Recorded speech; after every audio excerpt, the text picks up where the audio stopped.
hindi pa pwede. Dikit pa. Hindi pa po pwede, chef? Dikit pa, kasi madikit siya. Ah, sige. Parang kulang sa mantika. Parang kulang. Kulang talaga yun, guys. Baka sa gusto mag-donate ng mantika ng aming hotcake. Eh, Guys, ano. baka naman dyan. Parang ano na siya. Sinugba. Yan na natin dagdagan. Dagdagan niya ulit ng mantika. Wala kayong butter. Pwede na yung cooking oil. Wala kami. Wala kasi kayong pambili. Basta matuloy lang ang aming Hindi kami pag-hotcake. nakagawa yung kagaya sa ano, sa isla. Yung dahon-dahon nila.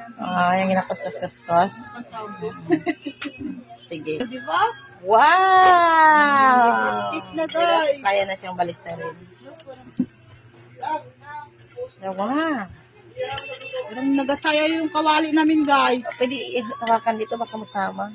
Oh. Wow! Oh, tabingi, guys. Una na magalaw yan kasi mag-ano na yan. Wow, perfect. Perfect sa side. So guys, marunong na ako pero hindi ako marunong. Oh, isa pa. Isa pa.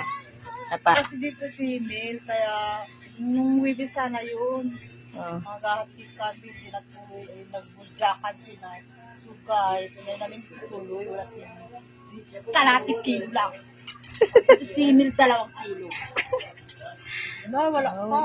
Wala. Dadikit pa. Palpak na yung unang lagay. Pero